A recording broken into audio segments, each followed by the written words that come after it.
settings you want when you work with a melee map. Building snap to tile is good. Don't snap units to grid.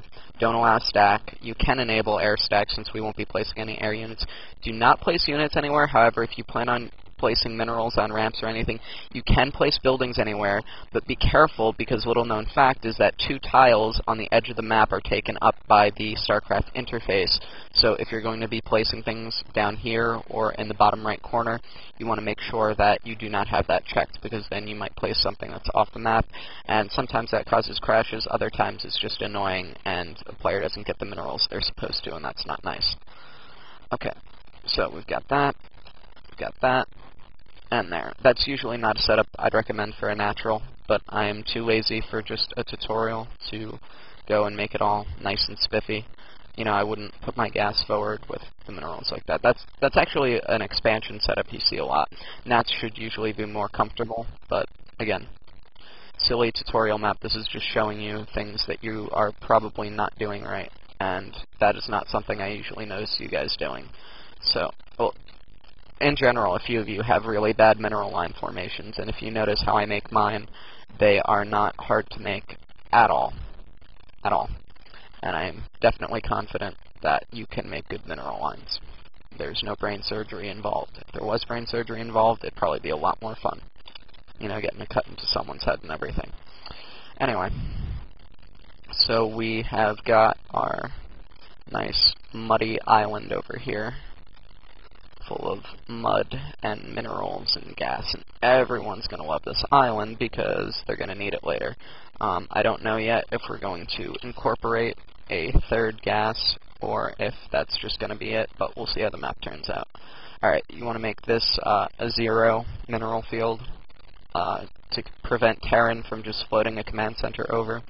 And then you go to Buildings Command Center and check that it can't be landed anywhere. See, you could land one right here. So we'll put this, let's try 1 square up and see if that takes care of it. Nope. So we do need to do 2 for this, because that's just how big it is. See? Now, yep, can't land it in there either. Okay. And then we'll make another one of these. Where did I place that? That was right there. So this will be right here.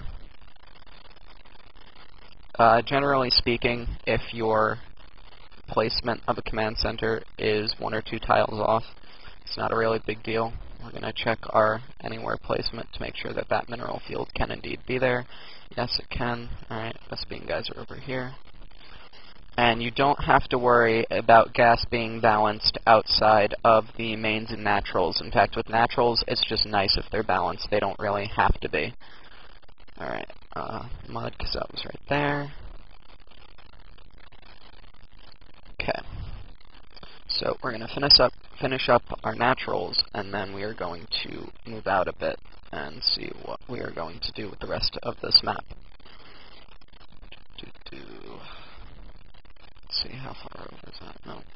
Alright, 1 tile too far over. Usually that's not a big deal, but because of tankability issues, I want to make sure that we do not have to go back and redo things later, because I'm not intending to make this map very fancy, and I'm not intending to go back on it, and I probably won't release it unless I attach it with this tutorial in case someone wants to look at stuff closer or something along those lines.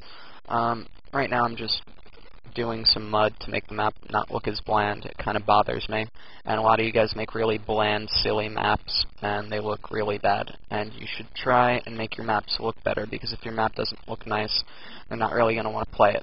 I said before in a topic, some maps are played because they were made by Koreans, and some maps are played because they actually are good. Another part of that is that maps were made good, they were made to look good. You know, there have definitely been maps that have looked good but played like shit, and those maps generally didn't get played too much. The Korean Pro League does not put a lot of emphasis on decoration, which is why you'll see a lot less decoration in Korean maps as opposed to foreign ones, as they actually call them, because when it comes to Pro League, we are the foreign people. It is definitely their sport. We do not have a corner on the market or anything like that. Okay, so when we go out of our natural,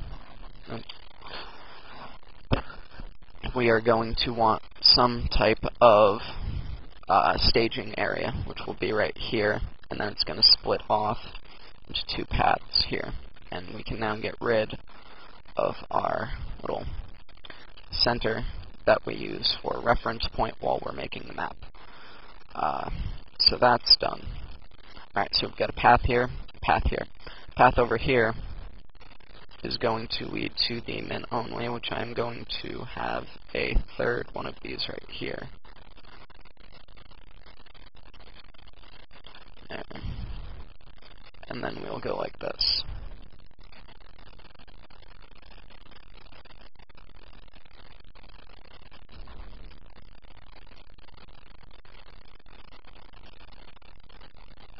There, we now have our center. Quite easily, too. Again, it's a very basic center, there's nothing real fancy about it. So that will be going over into the min only over here. And we actually might not need this, to be honest with you. I guess we'll just leave that like that. And then take that out. See, when you're making your map, you want to be very aware of ledges and thin places where tanks might be placed, and be very annoying.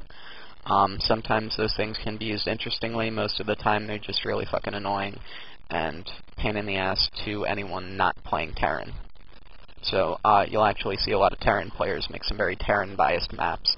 And there were a lot of Korean map makers who did play Terran, and that's why you'll see a lot of their maps have a lot of Terran bias on them.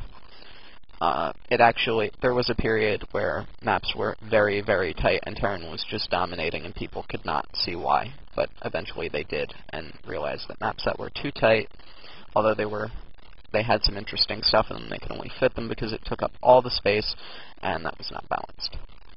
Okay, so we'll cut that back a little bit. There. And doodads.